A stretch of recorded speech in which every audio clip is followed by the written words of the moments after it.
Let's talk about research. You hear that word all the time, right? But what does it actually mean?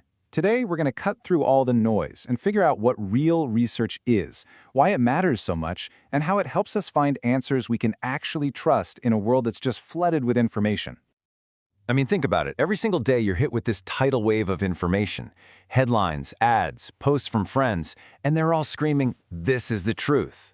So in that chaos, how do you find the stuff you can actually rely on? How do you separate what's real from what's just noise? Well, that's where research comes in. It's our toolkit for finding solid ground. Okay, so here's our roadmap for this explainer. First, we're going to nail down what research really is. Then, we'll jump back in time to see why it even became a thing. After that, we'll get into the rules of good research, look at the two main reasons people do it, and finally, check out what communication researchers actually spend their time studying. So let's get right to it. What is research? It's so much more than just gathering a bunch of facts. It's a whole mindset, really. It's a search for what you might call tentative truth. At its most basic, research is a super careful investigation. And the clue is right there in the name. If you break it down, research literally means to search again. It's not about finding one answer and stopping. It's this continuous process of looking and then looking again, always questioning what we think we know. And that leads to this really powerful idea: tentative truth. This is huge. It means that what researchers find is the best possible explanation we have with the evidence that's available right now. But, and this is the important part, that truth is always open to change. If new, better evidence comes along tomorrow, the truth can be updated. Nothing is set in stone forever. You can almost think of research and theory like partners in a dance. Research goes out into the real world and gathers evidence, and that evidence helps build up our theories about how things work. And then, those theories act like a map, telling the researcher, hey, you should probably look over here next. It's this awesome, continuous cycle where each one makes the other stronger. So why did we even start needing this kind of formal communication research? I mean, it didn't just pop up out of nowhere. It was actually born out of some massive changes happening in the world. You can trace it back to four huge social forces.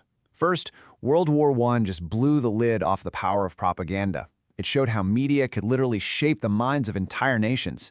Then, in the 20s and 30s, advertisers were tired of guessing. They wanted cold, hard facts about whether their ads were actually working. At the same time, publishers needed to figure out what people wanted to read so they could sell more ad space. And finally, by the mid-20th century, people started getting really worried about what all this media was doing to them, and especially to their kids. Okay, so if we're going to rely on research, it has to play by some pretty strict rules. I like to think of it as a scientific detective's code. It's a set of principles that make sure the investigation is honest, thorough, and trustworthy.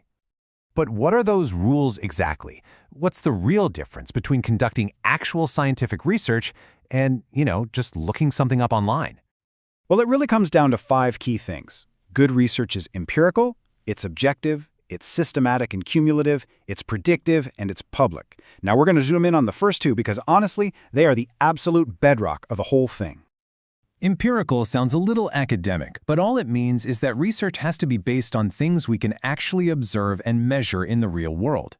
A detective can't just walk into a courtroom and say, "I had a gut feeling he did it." No way. They need tangible clues, fingerprints, witness testimony, hard evidence. Researchers are exactly the same. They need data. And that leads right into being objective. A good researcher has to try to remove their own biases from the equation. The evidence has to lead the way, even if it completely shatters what the researcher thought they were going to find. The psychologist B.F. Skinner put it perfectly. The facts must stand, and the expectations fall. The subject matter, not the scientist, knows best. Now, it's also important to know that not all research is trying to do the same thing. You can think of researchers as heading down one of 2 main paths. One is about gaining knowledge just for the sake of it, and the other is about solving a very specific real-world problem. And these 2 paths are pure research and applied research. Pure research is all about curiosity. It asks big questions like, how does this work, or what do we know? It's what builds those big theories. On the other hand, applied research is all about solving an immediate problem. It asks, how can we use what we know to fix this?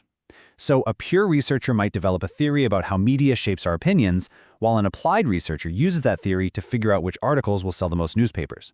One builds the foundation, and the other builds a house right on top of it. Both are super important. Okay, so what kinds of things are communication researchers actually studying? The field is huge, but you can actually break it down into a few key areas that they're always looking at. When you boil it all down, communication research really focuses on just 3 core parts of the whole communication process. That's it, just 3. Let's take a quick look. So here's the journey.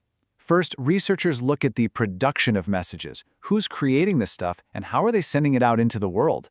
Then, they analyze the content itself, what's actually in the message, what's the tone, what's being said. And finally, and this is arguably the biggest one, they investigate the effects. What impact are these messages having on us as individuals and on society as a whole?